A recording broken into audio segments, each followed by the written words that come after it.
Hello friends, मैं अनीता भास्कर आप सभी लोगों का अपने यूट्यूब चैनल पर स्वागत करती हूँ। और यूनिट सेकंड में हम जो प्रीवियस ईयर के पेपर हैं वो हम कर रहे हैं। और आशा करती हूँ कि आपको अब तक मैंने 100 क्वेश्चन इसमें करा दिया है और आपको पसंद आएंगे। मगध साम्राज्य को से लेके आदि जो भी इसमें टॉपिक चल रहे हैं उसे मैं करा रही हूँ, ठीक है। और आज 100 क्वेश्चन हो गए तो 101 क्वेश्चन से शुरू करूंगी और 50 क्वेश्चन इसमें कंप्लीट कराऊंगी। यूजी नेट टीजीटी पीजीटी सभी अधि एग्जाम के लिए इंपॉर्टेंट क्वेश्चन है, ठीक है। चलिए शुरू करते हैं। और 101 क्वेश्चन है अपने किस अभिलेख में अशोक कलिंग युद्ध के रक्तचाप की जो है विभीषिका पर अपना पाश्चाताप व्यक्त करता है, जो रक्त वहां पे बहे थे लोगों के, ठीक है। तो कौन सा वो पश्चाताप करता है, किस अभिलेख में, ठीक है। और कलिंग युद्ध जो हुआ था, ठीक है। और भब्रू अभिलेख, भब्रू जो है भाभू अभिलेख, भब्रू अभिलेख 13वां शिलालेख। राइट ऑप्शन यहाँ पे सी है, 13वां शिलालेख में, ठीक है। और नेक्स्ट है 102 क्वेश्चन, निम्नलिखित में से किस अभिलेख में अशोक ने घोषणा की है कि सभी लोग उसकी संतान हैं। और राइट ऑप्शन है पृथक कलिंग अभिलेख, ठीक है, जिसमें इसने घोषणा की है, ठीक है। और ये पृथक कलिंग अभिलेख। नेक्स्ट है मौर्य काल में सीता कर लागू होता था, तो किसमें, ठीक है। राजस्व वाली जो कृषि भूमि होती थी उसे सीता कहा जाता था, ठीक है। मौर्य काल से राजकीय भूमि प्राप्त आय सीता कहलाती थी और राजकीय कृषि भूमि का अध्यक्ष जो हो जाता वो सीता अध्यक्ष कहलाता था, ठीक है। राज्य स्वामित्व वाली कृषि भूमि पर सीता कर लगता था। नेक्स्ट निम्नलिखित में से किसमें कौटिल्य के कई नामों का उल्लेख मिलता है। 104 क्वेश्चन है। और ठीक है, तो अभियान अभिधान चिंतामणि है और ये ऑप्शन डी राइट हो जाएगा, अभिधान चिंतामणि। तो अभिधान चिंतामणि में कौटिल्य के अनेक नाम मिलते हैं, जैसे चाणक्य, कुटिल, कौटिल्य, यहाँ पे कुटिल लिखा, कौटिल्य, मलिनाग, विष्णुगुप्त और अंगुल आदि। कौटिल्य का मूल नाम विष्णुगुप्त ही था।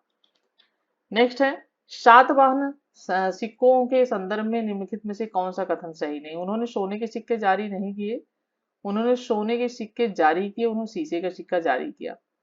कथन सही नहीं पूछा है, यानी कौन सा सही नहीं है, तो ऑप्शन डी हो जाएगा, उन्होंने सोने के सिक्के जारी किए, क्योंकि उन्होंने सोने के नहीं बल्कि शीशे और प्रोटीन के सिक्के जारी किए थे, ठीक है। शीशे और उन्होंने प्रोटीन का सिक्का जारी किया था। नेक्स्ट है निम्नलिखित ग्रीक रोमन लेखकों का सही कालन क्रम, ट्रेसियस, प्लिनी, स्ट्रेबो, टालेमी। और यहाँ पे राइट ऑप्शन भी हो जाएगा एसी, पहले ट्रेसियस, फिर है स्ट्रेबो, फिर है प्लिनी, फिर है टालेमी लास्ट में, ठीक है।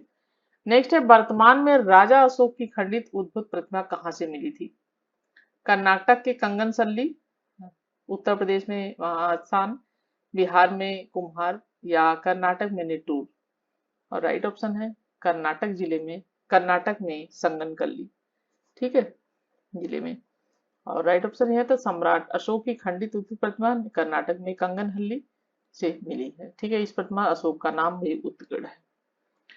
108 क्वेश्चन है, दक्षिण भारत स्थित निम्नांकित स्तूप अवशेषों में दशरथ जातक का शिल्पांकन मिलता है, ठीक है। और केवल बी यानी नागार्जुन कोंडा में, ठीक है। ऑप्शन यहाँ पे राइट हो जाएगा, केवल सी, बी, ठीक है, सी ऑप्शन। नेक्स्ट है निम्नांकित किस स्थल, किस स्थित जो है औषधों से अशोक की प्रस्तर पर उद्भिद प्रतिमा प्राप्त हुई है, जिस पर उसका नाम उत्कीर्ण है। सांची, अमरावती, देहार कुठार या कंगनहल्ली। राइट ऑप्शन डी है कंगनहल्ली, ठीक है, जो कि कर्नाटक में है। नेक्स्ट है मेगास्थनीज की इंडिका परवर्ती ग्रीक यात्रियों के विवरण से सुरक्षित थी, निम्नलिखित ग्रीक यात्री विवरणों में से किसका विवरण इंडिका से संबद्ध नहीं है। ऑप्शन ए राइट हो जाएगा, टेशियस का, स्ट्रेबो, एरियन और प्लिनी का संबद्ध है इसमें। नेक्स्ट है निम्नलिखित युग्मों से कौन सा युग्म सही नहीं है, ठीक है। शिलालेख, सारनाथ, लघु शिलालेख, बहरमपुर, स्तंभ लेख, रामपुरवा, राइट ऑप्शन ए हो जाएगा शिलालेख, ठीक है। सांची का सांची शिलालेख बौद्ध स्तूप है वहां पे, सांची का, ठीक है। नेक्स्ट है तो सारनाथ से अशोक का लघु स्तंभ लेख मिलता है जिसमें संवेद रोकने को आदेश देता है। सारनाथ स्तंभ की शीर्ष 4 सींग आती। नेक्स्ट है निम्नलिखित आरोहण क्रम की प्रशासनिक संरचना में से किसका क्रम सही है? ऑप्शन सी हो जाएगा स्थानीय, द्रोणमुख, कावर्तिक, संग्रहण। ठीक है, और यहाँ पे भी आप डिटेल देख सकते हैं, केंद्र, प्रांत, मंडल, आहार, स्थानीय, द्रोणमुख, खाटविक। एक स्थानीय 200 गांव का समूह, द्रोणमुख 400 गांव का समूह और खाटविक 200 गांव का समूह। और 8 संग्रहण केंद्र, प्रांत 9 ग्राम और 10 ग्राम का समूह संग्रहण। प्रशासन की सबसे छोटी इकाई होती थी ग्राम। ठीक है, नेक्स्ट है केंद्र को सूची को फर्स्ट सेकंड को मिलान करना है। ठीक है, कोड से सही उत्तर देना है मिलान करने के। आगे तक रही बुद्ध, कटफिशेस फर्स्ट संकर्षण, भीम कटफिशेस, अतस, कनिष्क 1, शिव। यहाँ पे राइट ऑप्शन है, यानी ऑप्शन यहाँ पे सेकेंड कटफिशेस, बुद्ध, कटफिशेस फर्स्ट बुद्ध और भीम कटफिशेस शिव और कनिष्क। ठीक है, राइट ऑप्शन ये है। नेक्स्ट है सूची फर्स्ट और सेकंड, अधिकारी, विभाग, सन्निधाता, समाहर्ता, पढ़ते देखिए बार बार क्वेश्चन रिपीट हुआ हर एग्जाम में। ठीक है, और जैसा कि इसमें क्या हो जाएगा, सन्निधाता कोषागार का स्वामी जो होता था उसे कहते थे। समाहर्ता जो होता था वो कर संग्रह विभाग का स्वामी होता था। पढ़ाध्यक्ष जो होता था वो होता था वाणिज्य विभाग का। और जो अंतर्वांशिक होता था रनिवास यानी रक्षक दल का स्वामी होता था। ऑप्शन सी राइट है। नेक्स्ट है 200 ईस्वी पूर्व से 300 ईस्वी के मध्य की अवधि की एक विशेषता, विदेशी व्यापार की वृद्धि को प्राय स्वीकार किया जाता है। निम्न कारणों में से कौन कारण उस वृद्धि में सहायक नहीं हुआ? भारत राजनीतिक जिसे एक हो गया था। ये मौर्य शासकों ने विभिन्न सड़कों का निर्माण करके समान प्रशासकीय व्यवस्था लागू करके व्यापार की उन्नति में सहायता दी थी। ठीक है, और दूसरी सी है इसमें इंडो यूनानी। ठीक है, इंडो यूनानी पश्चिमी एशिया मोगल सागर देशों में घनिष्ठ संपर्क स्थापित करने में सहयोग दिया था। शक, पल्लव, कुषाण शासकों की मदद। राइट ऑप्शन देखिए ए है यहाँ पे, यानी सहायक नहीं हुआ था पूछा है तो ये हो जाएगा भारत राजनीतिक दृष्टि से एक हो गया था। ये ऑप्शन सहायक नहीं। नेक्स्ट है प्राचीन स्मारक और मुख्य विशेषण से सुमेलित। प्राचीन स्मारक मुख्य विशेष सांची स्तूप, नालंदा, जुन्नर, एलोरा। ठीक है, और यहाँ पे 116 क्वेश्चन है और इसे हम मिलान करेंगे तो ए का क्या हो जाएगा, ए का थर्ड हो जाएगा। सांची स्तूप, सारीपुत्र तथा बौद्धग्राम के अस्थि अवशेष युक्त, नालंदा सबसे ऊंचा बौद्ध स्मारक, जुन्नर वर्तुष विन्यास वाला चैत्य गृह और एलोरा हिंदू, जैन, बौद्ध सभी धर्मों का प्रतिनिधित्व। यहाँ पे सभी देवी देवताओं की मूर्तियां मिल जाती हैं एलोरा में, और मैं गई भी हूँ। और महाराष्ट्र में है ये, महाराष्ट्र के औरंगाबाद जिले में। ठीक है, एलोरा और अजंता की गुफाएं मिलती हैं वहां पे। नेक्स्ट है निम्नलिखित अशोक कालीन शिलालेखों में ब्रह्मालिपि का प्रयोग नहीं किया गया था। शहबाजगढ़ी। ठीक है, तो अशोक का शहबाजगढ़ी शिलालेख पेशावर पाकिस्तान से मिलता है। शहबाजगढ़ी कहाँ, पेशावर पाकिस्तान में, जिसकी खोज 1836 ईस्वी में कोर्ट ने की थी। शहबाजगढ़ी शिलालेख खरोष्टी लिपि में है। किस लिपि में है, खरोष्टी लिपि में है। और भारतीय उपमहाद्वीप में लेखन का सबसे पुराना ज्ञात नमूना है। ठीक है, सातवाहन समाज में मातृ तत्वों के अंश मिलते हैं। नेक्स्ट क्वेश्चन है सातवाहन काल के दौरान वास्तविक शासक रानियां थी, राजा नहीं। ठीक है, और इसका राइट ऑप्शन क्या हो जाएगा? ठीक है, ए सत्य है परंतु आर क्या है, वो मिथ्या है। ऑप्शन सी है। ठीक है, यानी मातृ तत्वों के अंश तो मिलते हैं लेकिन वहां के शासक रानियां थी, ये सही नहीं है। राजा नहीं थे, रानियां थी, ये सही नहीं। तो देखिए सातवाहन कालीन समाज में मातृ सदन तत्वों का अंश मिले हैं और इस वंश की 2 रानियों नागानिका तथा गौतमी बलश्री ने प्रशासन में सक्रिय रूप से भागीदारी भी निभाई थी, लेकिन इस आधार पर हम यह नहीं कह सकते कि सातवाहन काल में वास्तविक सत्ता रानियों के हाथ में थी। नेक्स्ट है अशोक ने निम्नांकित में से एक के लिए बिहार में बाराबर और नागार्जुन पहाड़ियों पर सैल काट कर गुफाओं का निर्माण कराया था। आजीवक, ठीक है, संप्रदाय। और राइट ऑप्शन यहाँ पे डी हो जाएगा, क्योंकि पहले आजीवक जो है उसको मानता था। मौर्य काल के दौरान ब्रह्मा और सिलोन के साथ व्यापार के लिए प्रमुख बंदर कहाँ था? 120 क्वेश्चन का राइट ऑप्शन हो जाएगा। ठीक है, ताम्रलिप्ति, ऑप्शन बी राइट हो जाएगा। तो ताम्रलिप्ति एक महत्वपूर्ण बंदरगाह था जहां से प्राचीन श्रीलंका या दक्षिण पूर्वी एशिया के साथ व्यापार होता था। नेक्स्ट है बुद्ध की छवि मस्तक के चारों प्रभामंडल के साथ, ठीक है, और उड़ते हुए गंधर्व आकृतियों और कमल के डिजाइनों से अलंकृत निम्नांकित कला पद्धति प्रकट होती है। गंधार पद्धति कला की, गुप्त पद्धति या मथुरा पद्धति, अमरावती पद्धति, गंधार कला पद्धति है। गंधार शैली का विकास जैसा कि कुषाण काल में हुआ था, कनिष्क शासन काल में, और इस कला का महत्वपूर्ण विषय बौद्ध है, परंतु निर्माण कला के यूनानी प्रभाव देखने को मिलता है। और कुषाण काल में गंधार कला में ही बुद्ध की मूर्तियों प्रभामंडल की शुरुआत हुई और गंधार कला की प्रमुख केंद्र तक्षशिला, कपिशा, बमियाम को गंधार कला का प्रमुख केंद्र व खजाना भी माना जाता है। उज्जैन को गुप्त शासकों की द्वितीय राजधानी किसके शासन के दौरान बनाया गया? उज्जैन को राइट ऑप्शन है चंद्रगुप्त द्वितीय के शासनकाल में। तो चंद्रगुप्त प्रथम ने पाटलिपुत्र को राजधानी बनाया था और चंद्रगुप्त द्वितीय ने शकों को पराजित किया और शकों से छीनकर उज्जैन को साम्राज्य की दूसरी राजधानी बनाया था। नेक्स्ट है शिक्षा के केंद्र निम्नांकित में से कौन से हैं? नालंदा, विक्रमशिला, कांचीपुरम, वाराणसी। राइट ऑप्शन हो जाएगा ऑप्शन डी, सिर्फ फर्स्ट और सेकंड से, यानी नालंदा और विक्रमशिला, कांचीपुरम और वाराणसी। तो देखिए नालंदा जैसा कि बौद्ध शिक्षा का केंद्र था और कुमार गुप्त प्रथम के काल में नालंदा विश्वविद्यालय की स्थापना हुई थी। किसके काल में? बहुत पूछता है, कुमार गुप्त फर्स्ट। और विक्रमशिला भी बौद्ध शिक्षा का प्रमुख केंद्र था और पाल शासक धर्मपाल ने विक्रमशिला विश्वविद्यालय की स्थापना की थी। किसने? पहला शासक कौन था? गोपाल ने पाल वंश की स्थापना की थी, गोपाल पहला शासक था, ठीक है, इसने स्थापना की थी पाल वंश की। और दूसरा शासक था ये धर्मपाल, जिसने शिला विश्वविद्यालय की स्थापना की थी। और धर्मपाल की सभा में हरिभद्र नामक बौद्ध विद्वान रहता था, ये भी इंपॉर्टेंट है बहुत। कौन विद्वान रहता था? हरिभद्र नामक विद्वान, ठीक है। नेक्स्ट है कुषाण काल में बड़े पैमाने पर सांस्कृतिक सम्मिश्रण का साक्षी है। कुषाण शासकों ने स्वयं अपनाकर इसकी वकालत की। कथन और कारण। राइट ऑप्शन है ए और आर दोनों सत्य हैं, ठीक है। नेक्स्ट है कुषाण काल पुरातन भारतीय इतिहास का स्वर्ण युग है। तर्क क्या है? इस काल के अंतर्गत सर्वपक्षीय उन्नति हुई, ठीक है। और इसका राइट ऑप्शन क्या हो जाएगा? ऑप्शन बी हो जाएगा। ये सही है परंतु आर गलत है, ठीक है। और ये सही है परंतु आर गलत, ठीक है। और नेक्स्ट है सूची, ये राजधानियां इनसे मिलाना है। तो देखिए उत्तरापथ, प्रतिष्ठान, कलिंग, टेक्सला, सातवाहन, महिष्मती, तोसली।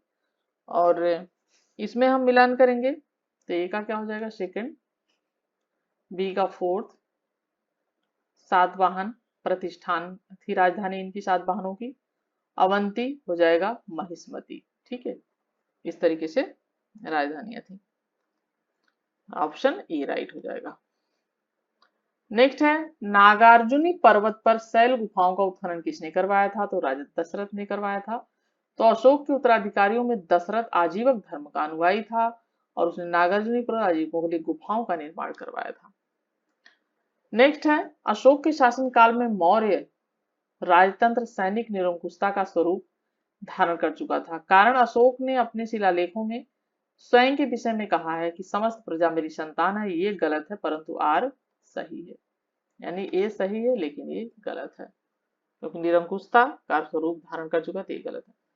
देखिए मौर्य प्रशासन केंद्रीय राजतंत्रात्मक प्रशासन था परंतु मौर्य राजतंत्र में सैनिक निरंकुशता के लक्षण नहीं थे। अर्थशास्त्र में स्पष्ट लिखा है कि प्रजा के सुख में ही राजा का सुख है।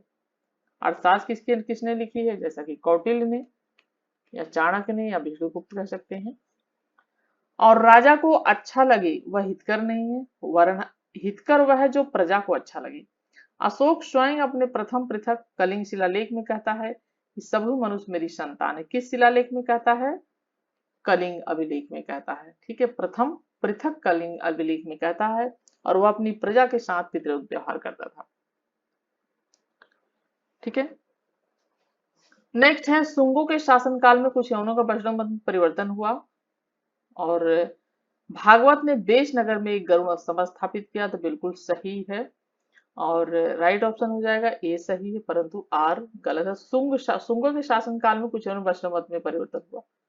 ठीक है, देखिए बात यह है कि यहाँ पे ये जो है शुंग वंश 185 से 75 ईस्वी, ठीक है, का संस्थापक जो है शुंग वंश का कौन था? पुष्यमित्र शुंग था।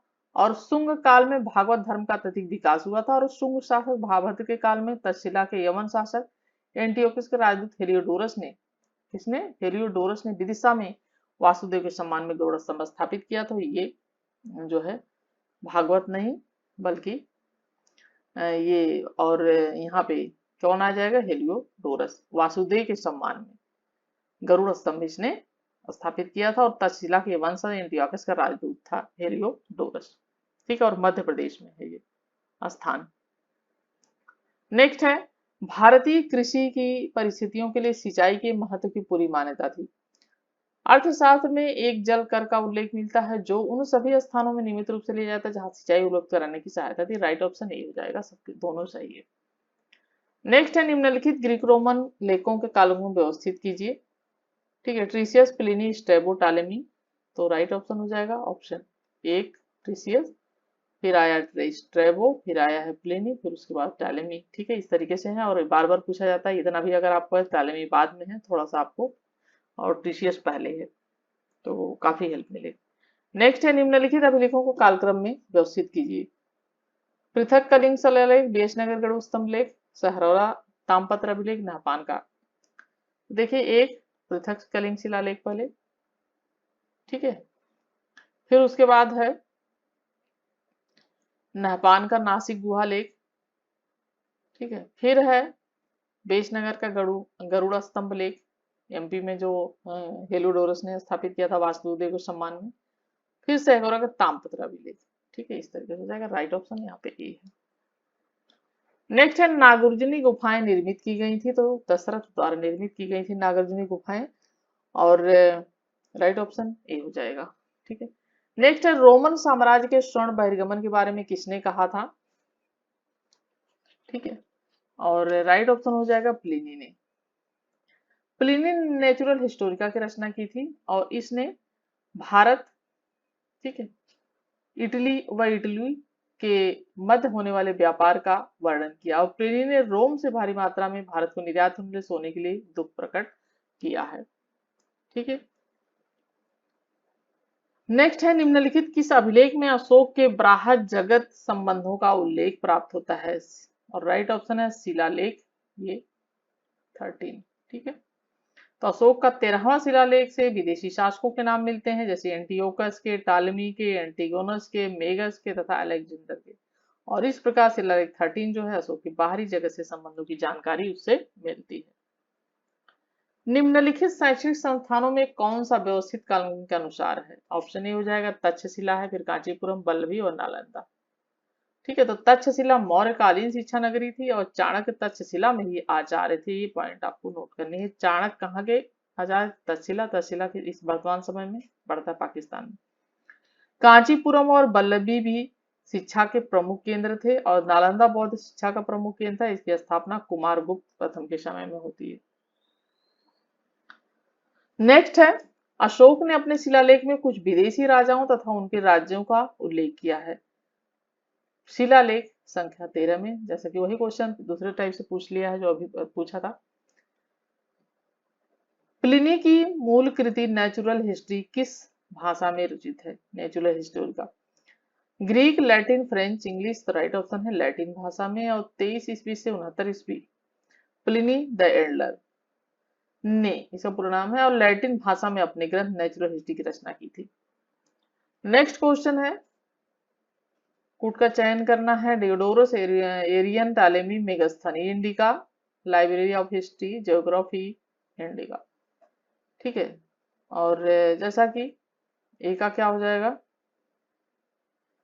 ठीक है, डियोडोरस, एरियन, टालेमी और मेगास्थनीज। ठीक है, यहाँ पे ऑप्शन दिया है डी। ठीक है, डी दिया है, तो यहाँ पे ए डियोडोरस, इसका फोर्थ दिया है इंडिका, एरियन इसका सेकंड दिया है, लेकिन गलत दिया है, इसमें ऑप्शन गलत आ रहा है। क्योंकि देखिए मेगास्थनीज की इंडिका हो जाएगी, टालेमी की जियोग्राफी हो जाएगी, लेकिन इंडिका यहाँ पे भी दिया, डियोडोरस के भी फिर इंडिका होगी। फिर यानी उनके नाम उन्होंने थोड़ा थोड़ा अपना में जो ऐड किया है वो इस तरीके से पूछा है। तो टालेमी की क्या है, सी की थर्ड है, जियोग्राफी है, डी का फर्स्ट है, ये इस तरीके से अच्छा मिलेगा, मेगास्थनी इंडिका है, और ए का ये है इंडिका, एरियन हो जाएगा, फिर ये सेकंड हो जाएगा। ठीक है, इस तरीके से राइट ऑप्शन यहाँ पे डी होगा। नेक्स्ट है, निम्नलिखित में से किसने सर्वप्रथम आर्थिक तथा शासन संबंधी उन्मुक्ति बौद्ध भिक्षुओं को प्रदान की थी? राइट ऑप्शन हो जाएगा गौतमीपुत्र सातकर्णी। नासिक लेख से पता चलता है गौतमीपुत्र सातकर्णी ने बौद्धों को अंजकली तथा कार्ले के बौद्ध भिक्षु संघ को कर्जक नामक ग्राम दान में दिया था। 141 क्वेश्चन है, कुषाण काल के लिए निम्नलिखित कथनों में से विचार करें, कौन सा सत्य है? और रजत मुद्राओं का अत्यधिक प्रचलन, गांधार शैली का विकसित होना, तो देखिए कुषाण काल में गांधार शैली का अत्यधिक विकसित होना, ये सही है।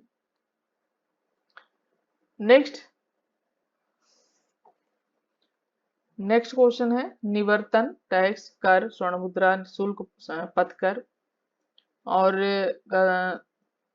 गदान, भूराजस्व। और यहाँ पे हम मिलान करेंगे तो क्या हो जाएगा, ए का फोर्थ हो जाएगा, निवर्तन भूराजस्व, बी का क्या हो जाएगा, फर्स्ट हो जाएगा, टैक्स, शुल्क जो है वो क्या हो जाएगा, थर्ड हो जाएगा, शुल्क पथकर। ठीक है, और ये हो जाएगा ऑप्शन इसका स्वर्ण मुद्रा। ठीक है, और राइट ऑप्शन यहाँ पे बी हो जाएगा।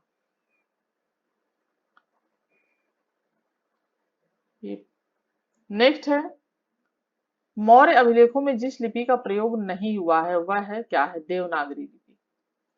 तो अशोक के अभिलेख ब्राही लिपि, खरोष्टी लिपि, ग्रीक और आरामाइक लिपि में है।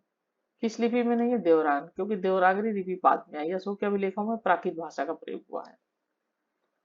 नेक्स्ट है, वह व्यवस्थाकार जिसने संपत्ति के विभाजन की प्रथम बार व्याख्या की है। राइट ऑप्शन सी हो जाएगा। मनुस्मृति ने वर्तमान स्वरूप की रचना शुंकाल में पूरी की, और मनु ने शूद्रों को सबसे निम्न बताते हुए लिखा कि यदि कोई शूद्र उच्च वर्ण का कार्य करे तो उसकी संपत्ति से उसको वंचित कर दिया जाए। पण तथा माषण किस राजवंश की मुद्राएं हैं? तो राइट ऑप्शन हो जाएगा मौर्य वंश की। पण मौर्य काल में सर्वाधिक प्रचलित मुद्रा, अधिकारियों का वेतन पढ़ में ही दिया जाता था, और माषण भी मुद्रा का एक रूप था, और गुप्त काल में तांबे के सिक्कों को भी माशक कहा जाता था। अब आ गया संगम काल।